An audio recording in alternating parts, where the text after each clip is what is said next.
আসসালামু আলাইকুম রহমতুল্লাহ। দিন শেষে জুলাই গণ অভ্যুত্থানের যারা মেটিকুলাস ডিজাইনার ছিল, মেটিকুলাস মানে প্ল্যানের যারা অংশ ছিল, তাদের বক্তব্য কিন্তু একই থাকে। যদিও বিএনপি তাদের বক্তব্যে তাদের শক্ত অবস্থানে মাঝে মাঝে নড়বড়ে হয়ে যায়, কিন্তু বাকি যারা যে গ্রুপগুলো আছে, যারা এখন বর্তমান সময় এনসিপি সমন্বয় গ্রুপ, জামাতে ইসলাম এবং যে মানে সামাজিক যোগাযোগের যারা সোশ্যাল ইনফ্লুয়েন্সার, অর্থাৎ পিনাকি ভট্টাচার্য, কনক সরোয়ার, ইলিয়াস হোসাইন, ওরা কিন্তু ওদের জায়গায় স্থির থাকে, নড়বড়ে হয় না। তার একটা বাস্তব প্রমাণ আপনাদেরকে দেখায়। ডক্টর মোহাম্মদ ইউনূস পদত্যাগের পরে আসিফ মাহমুদ সজীব ভুঁইয়া একটা বক্তব্য দিয়েছেন যে আওয়ামী লীগ নর্থ দিল্লি আর এরা জোটভুক্ত হয়ে আপনাদেরকে ব্যবহার করছে। তো এখানে আওয়ামী লীগ তো আওয়ামী লীগ, নর্থ বলতে সেনাবাহিনী, দিল্লি বলতে নরেন্দ্র মোদী, আর আপনাদেরকে ব্যবহার করেছে, আপনাদের তাদের কোনো অংশ নয়, এটা বলতে বিএনপিকে বুঝিয়েছে। তাহলে উনি সরকারে থাকার পরেও চারটা পার্টকে উনি ডক্টর মোহাম্মদ ইউনূসের স্মুথলি কাজ করতে না দেওয়ার বিষয়ে ঘোষণা দিয়েছেন বা বলেছেন। এবং তারা বলছে আমাদের মরণের ভয় নেই, আমাদের হারানোর তো মরণের ভয় কী থাকবে, মরণের ভয় করেও তো লাভ নেই।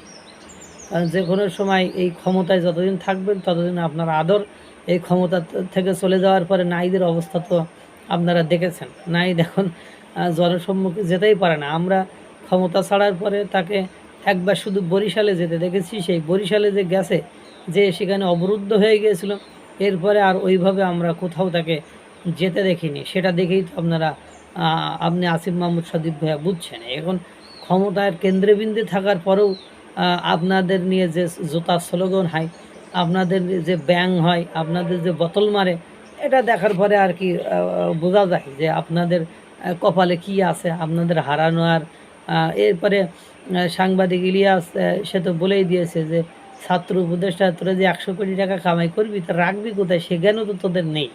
তোদের পক্ষে আর কথা বলে মানে ইজ্জত নষ্ট করার কোনো মানে হয় না। যাই হোক, যে কথা বলছিলাম যে দেখেন, ওই আসিফ মাহমুদ সজীব ভুঁইয়া চারটা অংশকে দায়ী করেছে যে ডক্টর মোহাম্মদ ইউনূসের ক্ষেত্রে বা বর্তমান সময়ে তাদের কাজ না করতে দেওয়ার জন্য চারটা অংশকে বাইরে জোটভুক্ত হয়ে তাদেরকে একটা উত্তেজনাকর পরিস্থিতিতে রাখছে।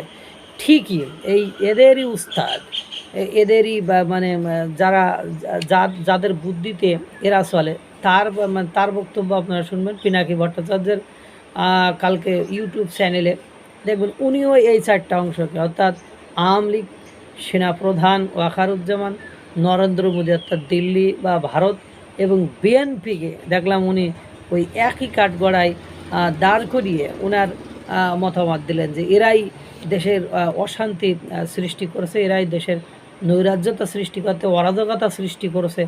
এরা ডক্টর মোহাম্মদ ইউনূসকে ক্ষমতায় দেখতে চায় না, বা ডক্টর মোহাম্মদ ইউনূসকে ক্ষমতাচ্যুত করে তারা ক্ষমতা কুক্ষিগত করতে চায়। এইটা উনি দাঁড় করাতে চাইছেন। সেখানে বিএনপিকে দিল্লির সাথে অর্থাৎ ভারতের সাথে আতাত করছে, বা ভারতের মানে বুদ্ধিতে তারা চলছে, এটা তারা কিন্তু বুঝিয়ে ফেলেছে। ইতিমধ্যে দেখেন সালাউদ্দিন টুকু সাহেব যে ডক্টর মোহাম্মদ ইউনূস এর পদত্যাগ নিয়ে যে কথা বলেছে, তার আবার সমালোচনা করেছে আপনার সারুজুল সালাম। কারণ সালাউদ্দিন টুকু সাহেব বলছে আমরা তো বলিনি আপনি ক্ষমতা থেকে চলে যান, আপনি চলে যাবেন, আপনার শূন্য জায়গা পূরণ হয়ে যাবে। পৃথিবীতে কোনো কিছু শূন্য থাকে না। এই যে বাংলাদেশের সবচেয়ে বড় বর্তমান সময়ে বড় দল এবং জনপ্রিয় দল, কারণ আওয়ামী লীগের অনুপস্থিতিতে বা বিএনপি হলো বাংলাদেশের একমাত্র বড় এবং জনপ্রিয় দল।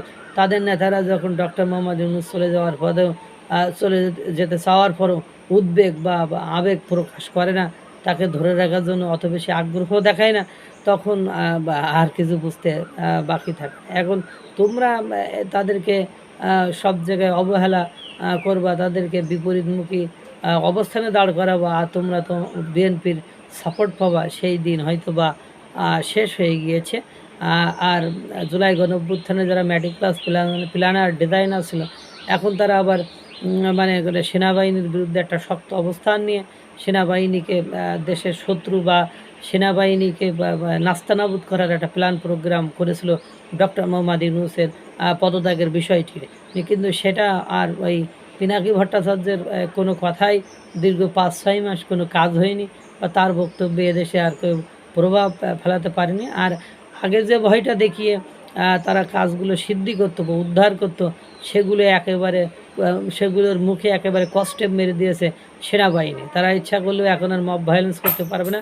আপনারা সেদিনই দেখেছেন ধানমন্ডিতে কীভাবে মব সৃষ্টি করতে গিয়েছিল, সেখানে ওসি কীভাবে তাদেরকে জামার কলার ধরে তুলে নিয়ে গিয়েছে। পরে হান্নান মাসুদ তার ব্যক্তিগত, এখন হান্নান মাসুদের হয়তো বা এরা মানে শাগরেদ বা শিষ্য, এজন্য হান্নান মাসুদ এদেরকে আবার সেখান থেকে ছাড়িয়ে নিয়ে এসেছে।